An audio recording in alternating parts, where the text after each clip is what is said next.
Muranga Senator this morning during the interview at Citizen TV morning show has hinted that plans are on top gear for Raila Odinga to have the seat for Prime Cabinet Secretary or Prime Minister constitutionally, and currently that Prime Minister Raila Odinga is the only candidate that William Ruto is hanging on.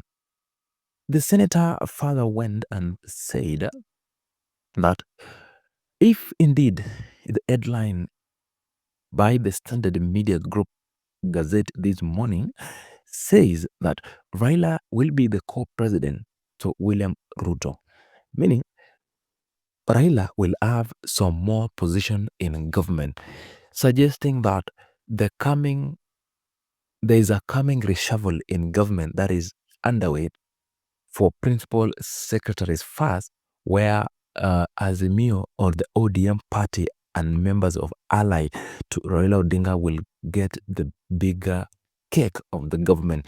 Now, Raila senator said, if indeed these are the plans, then it may come to pass. And Ruto has no option than to hang on Raila Odinga.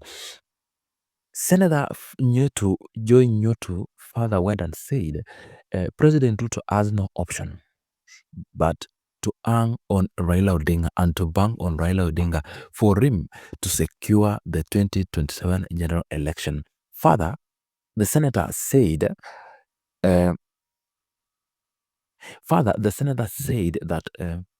President William Ruto, if indeed gives Raila powers, then Raila will be more powerful than even the president himself. That Ruto now will be a ceremonial president, but the powers belong to Baba Raila Odinga. You know, yesterday, coming to this is that yesterday during a church service in Machakos, former Deputy President Rigathi Gachagua also said that President Ruto, his only hope is Raila Odinga, saying the life support machine for President William Ruto currently depends on Raila Odinga, meaning if Raila walks away of president, the president will be nothing but just a ceremonial president. Remember also, Rigathi Gachagua, during the same church service yesterday, said that President Ruto now is the minority. If indeed the Kenya Kwanza ally MPs who are allied to Rigathi Gachagua, the former deputy president, walk out of parliament, it means the numbers for the UDA will be less. Thus, Azimio, with that number of coalition, will be the majority in the parliament and both in Senate.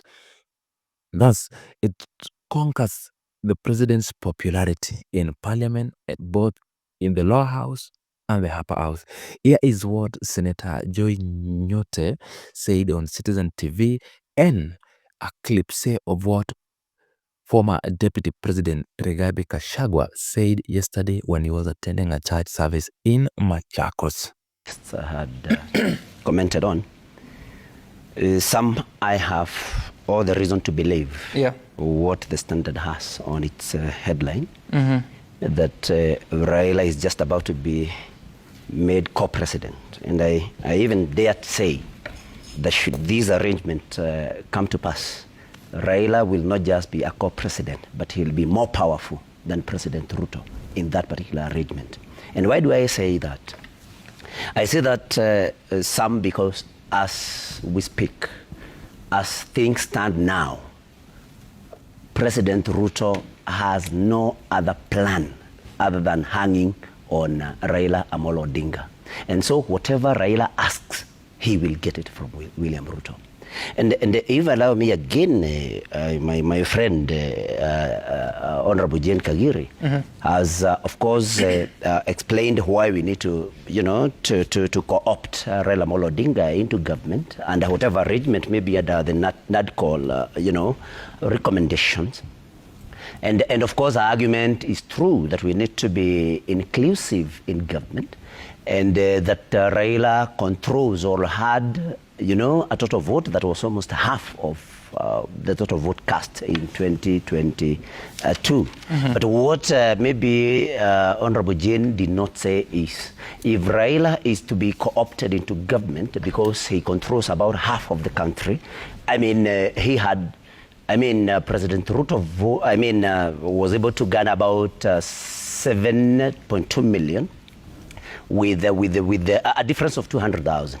Then the other question then should be, what about those that voted for William Ruto and who are not supporting him now?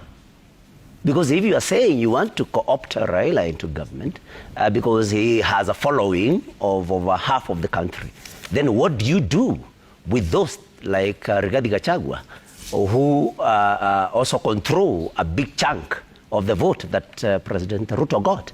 And so I think if we were to get into this particular conversation, then we should look at it in a much deeper way. Yeah. Because as we speak, President Ruto does not have the support of the 7.2 million Kenyans that voted for him. How do you determine that? Of course, we have not done a vote, but of course we know where he got his vote, and we know, of course, what people are saying in the regions that, President Ruto was voted in. I mean, if opinion polls were to be held, and maybe that has not been held, but of course, there has been a lot of changes, which if we were to do this, when probably would need an opinion poll to see who supports who before we start now, before we decide who is supposed to be co-opted into government, depending on their support.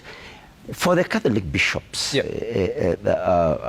who spoke yesterday about early campaigns, and again, and I'm not hammering, Jen Kagirish is my friend. Again, he has not been able to answer your question. These early campaigns, who started these? Where are these early campaigns coming from?